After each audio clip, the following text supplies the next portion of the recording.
Bonjour et bienvenue dans cette vidéo.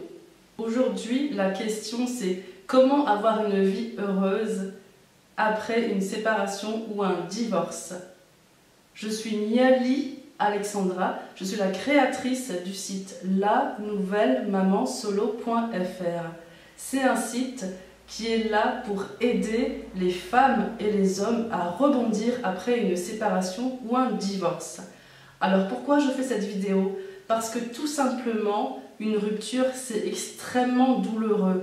On va souffrir de solitude parce qu'on se retrouve tout seul et parfois sans les enfants en permanence dans le cas d'une garde partagée. On va souffrir du sentiment d'échec. On va souffrir de culpabilité de ne pas être dans une famille traditionnelle. Et donc c'est une situation qui est très difficile parce qu'on perd ses repères et on ne sait pas du tout où on va. Donc une situation où l'avenir est incertain, c'est une situation qui est angoissante. Et c'est pour ça que je fais cette vidéo, pour vous guider à travers 3 conseils pour être plus épanoui et dès aujourd'hui. Donc le premier conseil, c'est soyez dans la gratitude. Parce qu'en fait, quand on pense à tout ce qu'on a perdu, on oublie ce qu'on a, on oublie nos chances, on oublie nos bonheurs, on oublie ce dont on peut encore profiter. Donc prenez un cahier de gratitude, un joli cahier, et tous les jours écrivez 3 points positifs dans chaque journée. Faites ça de manière habituelle et vous verrez, vos pensées positives vont commencer à prendre le dessus sur tout ce qui est négatif. Donc soyez dans la gratitude, c'est un secret pour être heureux.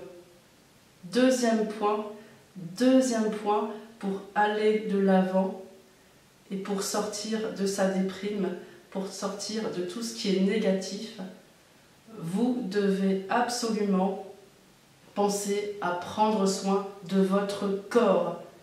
Ça veut dire quoi? Ça veut dire qu'il faut que votre corps puisse être chouchouté. Vous devez faire éprouver du plaisir à votre corps parce que sinon vous allez vous épuiser. Donc respectez votre corps, dormez bien, essayez de dormir au mieux en tout cas, faites des siestes si vous pouvez et surtout faites-vous plaisir, faites-vous des massages, allez voir l'esthéticienne pour faire des soins visage, faites-vous faire des soins énergétiques, etc., etc. Prenez soin de votre corps, remerciez-le d'exister et d'être là à votre service pour servir tous vos projets et répondre à tous les besoins du quotidien. Troisième point pour être une personne heureuse, c'est tout simplement de le décider. En fait, il n'y a pas deux mondes, il n'y a pas le monde des gens qui sont malheureux et le monde des gens qui sont heureux. Il n'y a pas le monde des gens qui n'ont pas de chance et le monde des gens qui ont de la chance.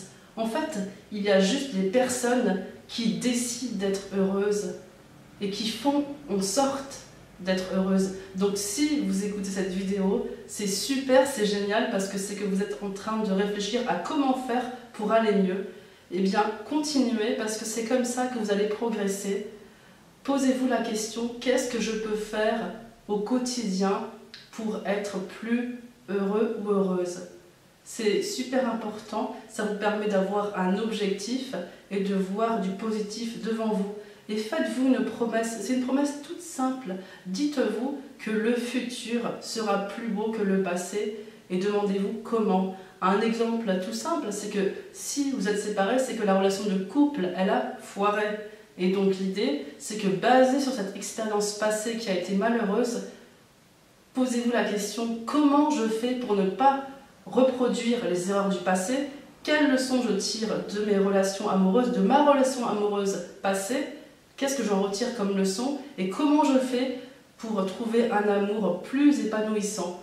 Et donc à partir de là, vous avez une vision du futur qui est beaucoup plus belle que le passé et ça va vous faire avancer, vous faire évoluer et vous booster.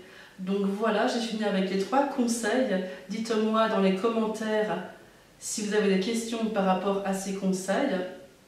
Et si vous voulez aller plus loin, n'hésitez pas à me contacter pour avoir une ou plusieurs séances d'accompagnement pour surmonter la séparation ou le divorce. Je serai enchantée de vous aider à aller vers un cheminement beaucoup plus constructif pour être heureux ou heureuse. Merci de m'avoir écouté et à bientôt. Au revoir.